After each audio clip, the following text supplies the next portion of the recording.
dia, COP! Hoje é segunda-feira de uma semana que começa sem muitos números, sem muitos indicadores, mas que promete pegar fogo de quarta-feira em diante. E eu tenho 3 assuntos para compartilhar com vocês. Primeiro, voltando a trabalhar, voltando para o mercado, eu me assustei muito com a semana passada, onde nós tivemos uma alta de 4% do dólar e uma bolsa em queda de 2,49% na semana.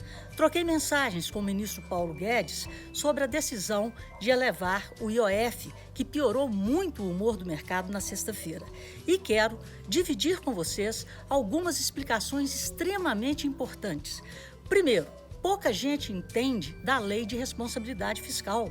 O problema do governo hoje não é tanto falta de dinheiro, tá certo que o dinheiro está curto, mas a lei de responsabilidade fiscal, ela exige que o governo indique de onde virão os recursos quando ele cria uma nova despesa.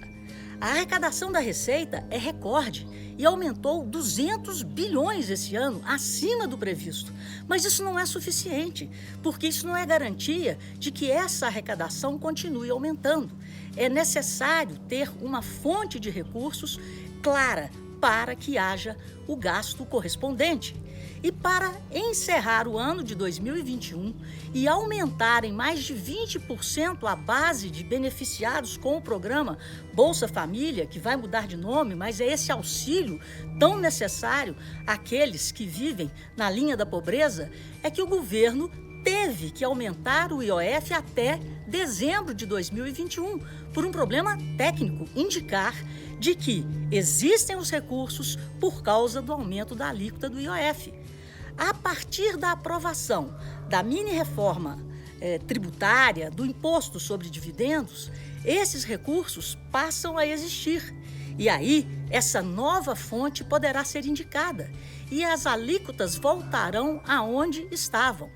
E mais, o mais importante, é necessário e era necessário aumentar o valor do benefício, que vai para R$ 300. Mas tem um dado muito importante para parar com essa conversa de politicagem. 2022 é um ano eleitoral. Aí, esses recursos não poderão sofrer reajustes. E era necessário e é necessário elevar os benefícios para R$ 300. Foi isso que aconteceu. E a partir do momento em que houver a aprovação da nova reforma, da mini-reforma tributária ou de qualquer fonte de recurso segura que garanta essa despesa, as alíquotas do IOF retornarão para os níveis que estavam anteriormente. E mais, repito, os R$ 300 não serão alterados em ano de eleições. Não serão usados, como troca de votos. A segunda coisa que eu quero compartilhar com vocês e que é muito importante, vai sair do forno agora o Boletim Focus, relatório de mercado do Banco Central. O Banco Central tem aprimorado cada vez mais a comunicação com os agentes econômicos, com as famílias, com o governo e com o resto do mundo, para deixar as suas ações cada vez mais transparentes. E o Banco Central está passando por um momento muito difícil, porque cabe a ele a gestão da inflação. É ele que tem que cumprir as metas estabelecidas pelo Conselho Monetário Nacional.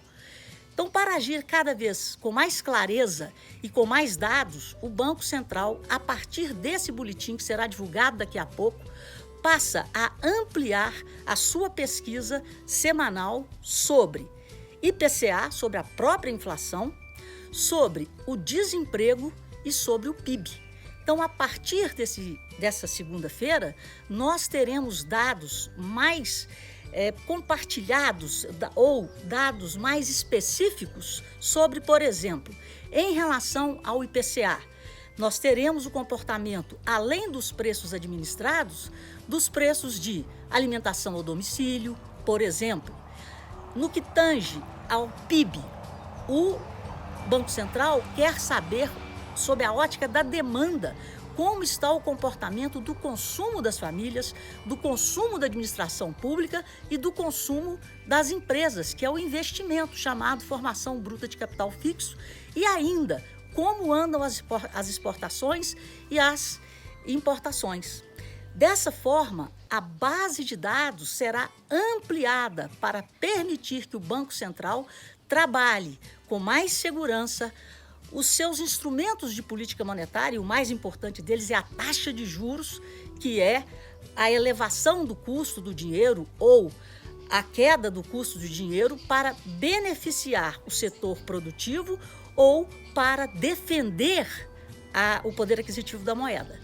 E, além disso, o Banco Central também passa a acompanhar as projeções dos economistas sobre a taxa de desemprego medida pela PNAD contínua, que é calculada pelo IBGE.